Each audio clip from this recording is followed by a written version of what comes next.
Bonjour à tous et à toutes, on se retrouve aujourd'hui dans une toute nouvelle vidéo pour parler des différentes spécialités en psychologie.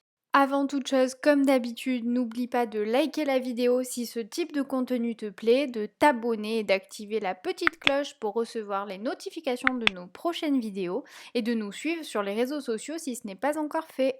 Si tu t'interroges sur les différentes branches de la psychologie et que tu ne sais vraiment pas comment choisir la spécialité qui te conviendra, alors je t'invite à regarder cette vidéo jusqu'au bout puisque nous allons voir les différentes spécialités de la psychologie. Alors c'est parti!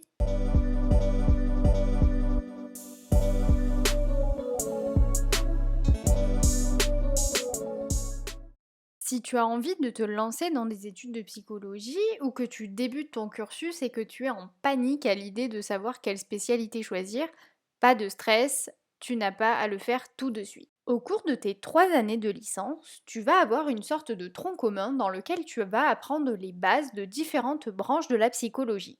Il existe de nombreuses branches de la psychologie, mais disons qu'au cours de ton cursus, tu vas avoir des fondamentaux sur les branches principales qui sont la psychologie clinique, la psychologie cognitive ou la neuropsychologie, la psychologie sociale et la psychologie du développement. En fonction des cursus, tu vas pouvoir choisir parfois certaines options en licence 2 ou en licence 3, mais en général, tu vas te spécialiser uniquement à partir du master 1. Donc pas de panique, tu as le temps de le voir arriver. Si tu t'intéresses aux troubles psychopathologiques dans leur très grande diversité, peut-être seras-tu plus attiré par la psychologie clinique et la psychopathologie. Cette branche de la psychologie va s'intéresser à l'étude et à la prise en charge des différents troubles psychologiques. On va y retrouver un très grand nombre de paradigmes et d'orientations théoriques comme la psychanalyse, les thérapies cognitivo-comportementales, les thérapies humanistes, interculturelles et j'en passe. De par le très large éventail de problématiques que tu peux rencontrer en psychologie clinique, tu vas pouvoir travailler dans de très nombreuses structures et avec divers publics. Tu peux évidemment, en fonction de tes préférences, travailler préférentiellement avec les enfants, les adolescents, les adultes ou les personnes âgées, mais globalement, tu peux prendre en charge n'importe quel type de public. En termes de lieu d'exercice, tu l'auras compris, l'éventail des possibles est également très large. Tu pourras bien sûr travailler en libéral, mais aussi en institution, dans le domaine médico-social par exemple, c'est-à-dire en hôpitaux, en clinique, en CMP, mais aussi dans le milieu carcéral, à la PJJ, etc. Si tu as une approche davantage scientifique, voire médicale de la psychologie, peut-être préféreras-tu la neuropsychologie. Cette branche de la psychologie va se centrer sur l'étude et l'évaluation du fonctionnement cognitif, donc ça peut être tout ce qui va être mémoire, fonction cognitive à proprement parler, mais aussi le fonctionnement émotionnel à partir de différents outils. Le neuropsychologue va donc pouvoir travailler avec des patients qui présentent par exemple des troubles neurodéveloppementaux ou des lésions cérébrales dues à un AVC par exemple, ou encore des patients qui ont des pathologies neurodégénératives. Tu comprends donc que cette branche de la psychologie va s'intéresser à des patients de tout âge mais qui présentent un dysfonctionnement cognitif. Le neuropsychologue pourra donc travailler dans différentes structures, comme par exemple les hôpitaux, les cliniques, des centres de rééducation, mais aussi, bien sûr, en libéral ou par exemple dans des EHPAD dans le cadre de la psychologie du vieillissement.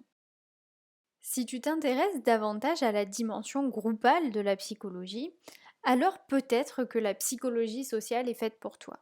Cette branche de la psychologie va étudier les interactions humaines et donc les processus internes et externes qui expliquent les conduites sociales.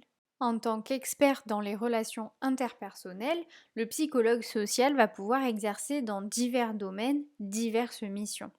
En effet, ça peut être de l'observation, des études, des évaluations, des sondages, des études de marché ou encore prendre part dans les démarches marketing. Le psychologue social va donc pouvoir travailler dans différentes structures comme des ONG, des associations, des centres de formation, des cabinets d'études, mais aussi dans le domaine de la santé comme dans les hôpitaux. Une autre branche que l'on peut rattacher à la psychologie sociale est la psychologie du travail. Cette branche de la psychologie va étudier les comportements des individus dans le contexte du travail. Elle permet d'étudier et de penser les relations interpersonnelles, groupales, mais aussi les processus cognitifs et affectifs qui entrent en jeu dans le contexte du travail. Pour résumer, le psychologue du travail est celui qui s'intéresse à la santé psychologique au travail. Il va donc pouvoir travailler dans des entreprises, des cabinets de recrutement et donc exercer au sein de services RH, mais aussi proposer des accompagnements en insertion ou réinsertion professionnelle, créer des outils de travail, faire des diagnostics organisationnels, mais aussi proposer des interventions pour les équipes ainsi que des accompagnements individuels.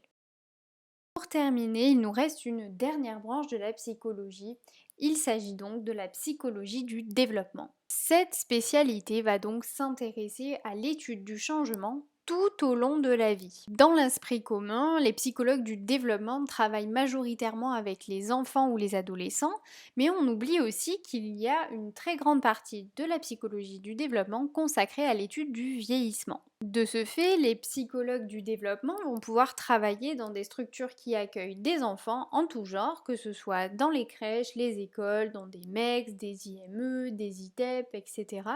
Mais aussi dans des structures qui accueillent les personnes âgées, comme les EHPAD, les services de gérontologie par exemple.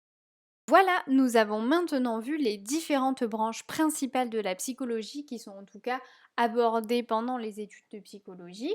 N'hésite pas à nous dire en commentaire laquelle ou lesquelles sont tes préférées. Je te remercie en tout cas d'avoir regardé cette vidéo jusqu'au bout. Je te dis à très bientôt dans une prochaine vidéo et jusque là, prends soin de toi.